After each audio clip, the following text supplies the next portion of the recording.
Hey, BC Calculus. So now we're continuing on section 9.7. Remember, the last thing that we did was we learned how to generate a Taylor series, and all this is a series, a polynomial series that approximates some other function that won't be even polynomial-ish. So here's another example: is of we could approximate natural log, and we'll just do it the exact same way. So we're going to find the fourth degree. So notice this doesn't say 4 terms, it's fourth degree, so we got to go out to the fourth degree on this.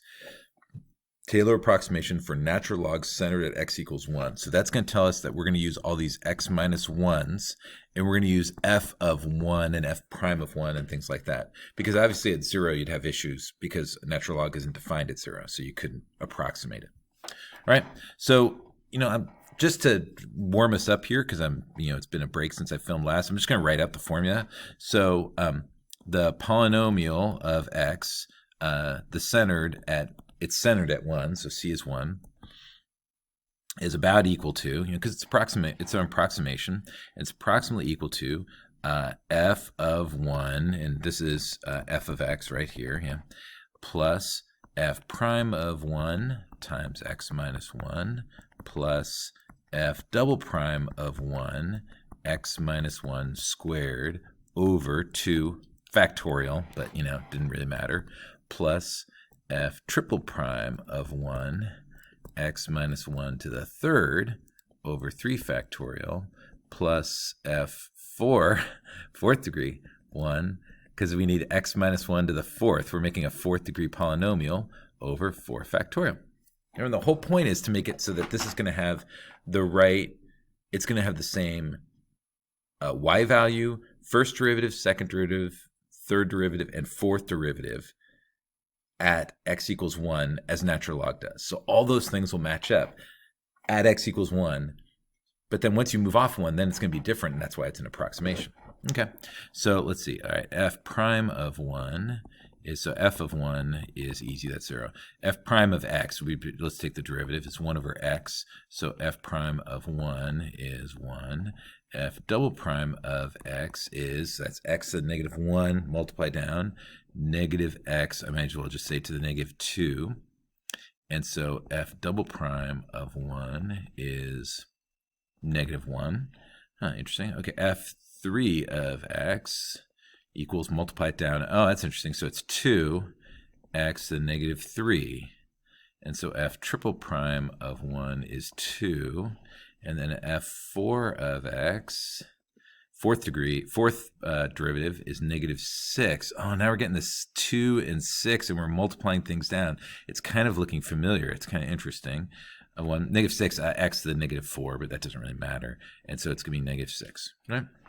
So this thing's equal to f of 1, which is 0, plus f prime of 1, which is 1, x minus 1, plus f double prime of 1, which is negative 1, and it's over 2 factorial, so it's negative 1/2 x minus 1 squared plus, and then f triple prime of 1 is 2, and that's going to be over 6, because that's 6 down there. This is going to be 2, so that's going to be 1/3 x minus 1 to the third plus, and the last one is negative 6 over 4 factorial, which is 24. Oh, and it's negative 1/4.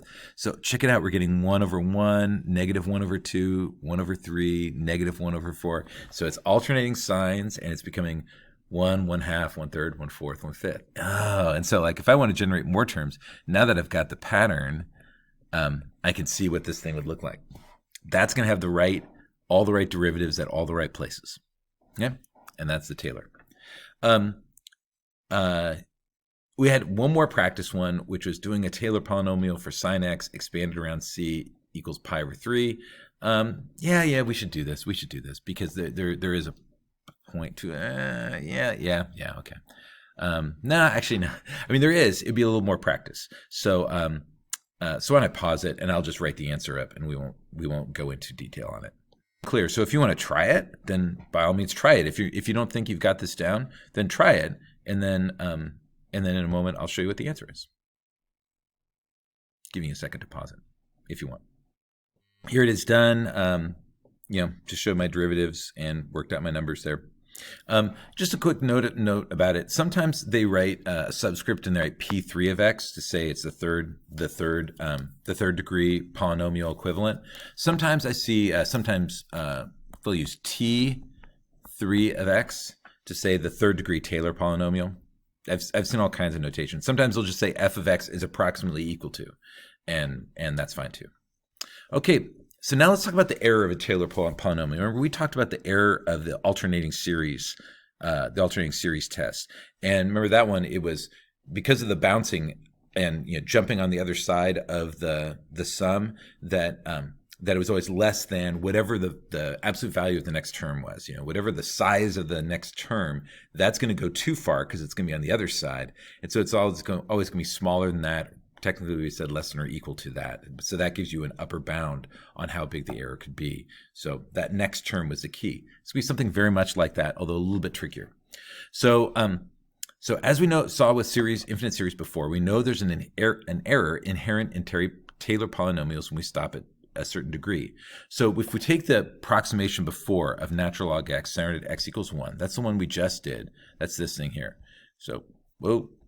Yeah, okay, right. I thought I pushed a weird button there. So it's okay, my brain can't remember it that long. All right.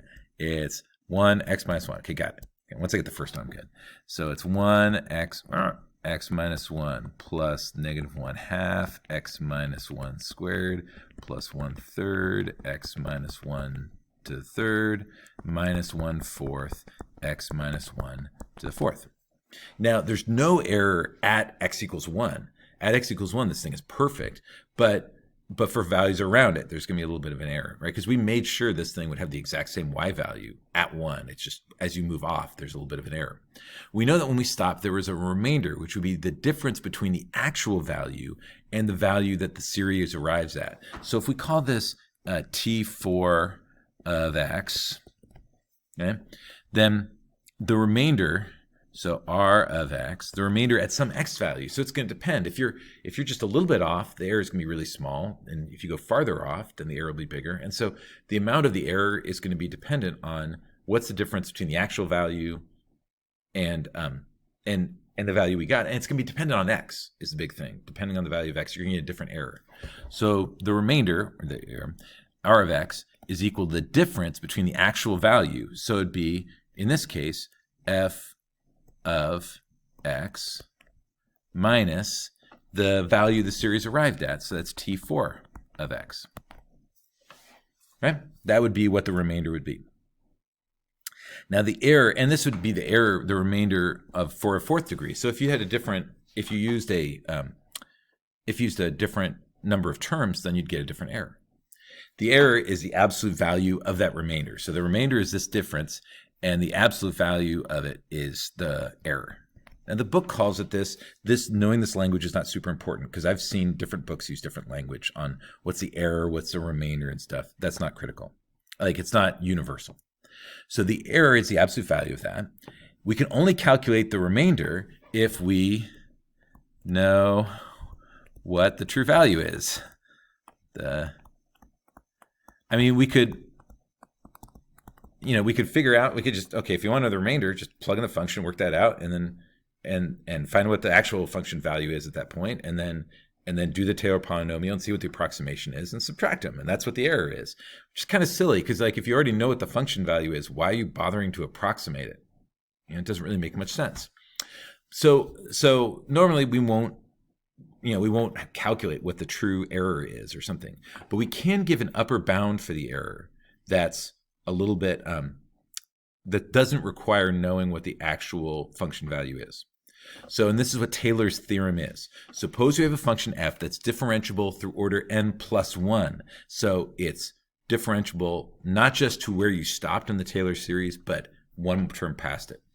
On an interval I containing c, then for each x and I, there exists a z between x and c such that that thing is true. So there's the Taylor polynomial. Don't worry, I know that was gibberish. This is the Taylor polynomial, and there's a remainder. So when I was first looking at this, I was like, what are they talking about? I was like, Okay, what is this? So the Taylor series has a remainder. Okay, what's the issue? Oh, here it is. Here's the formula for the remainder. And so if you'll notice it, this is the next term in the Taylor series.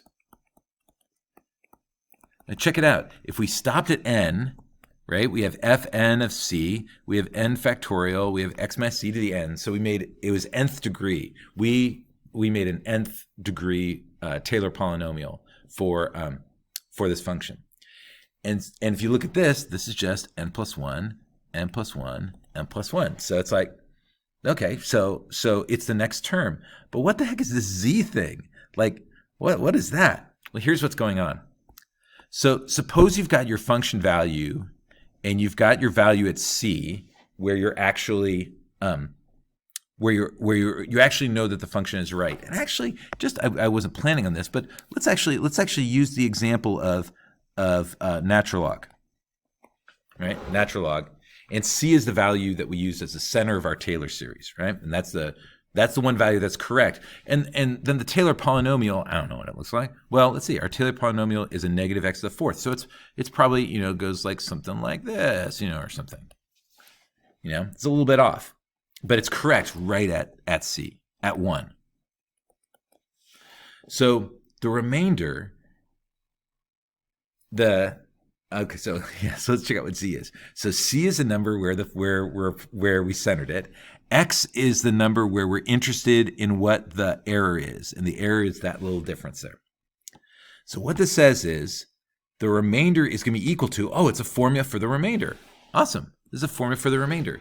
It's the next term evaluated at z. What's z? Z is some number between x and c.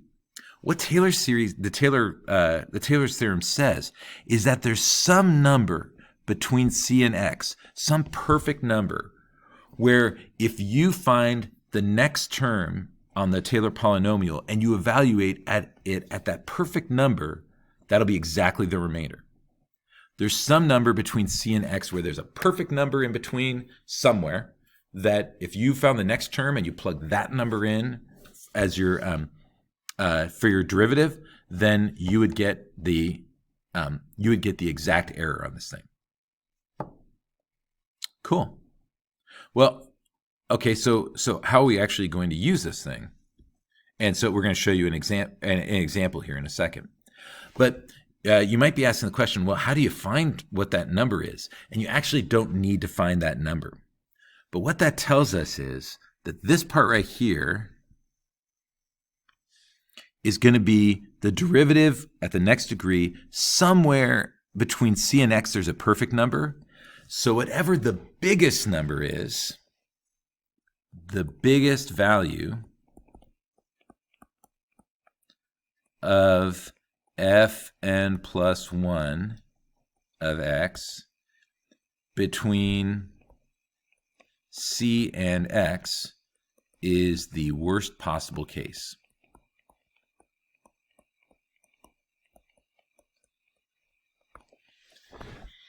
So we're not going to find that perfect number because we don't have a way to find that perfect number. But what we can do is we can say, all right, let's find what the worst possible value, what the biggest possible value is for f, the n plus 1th derivative of f, anywhere between c and x. And whatever that worst possible place is, wherever that number is the biggest, that'll tell me what the biggest possible error could be. And so it gives us a bound for the error. It doesn't, and there is a number where it's perfect, but all we really want is we just want a bound for the error, and we say, well, we know the error is going to be less than this, and we don't know what it is. And that'll be where we stop. We don't have to do anything more. Let's do an example.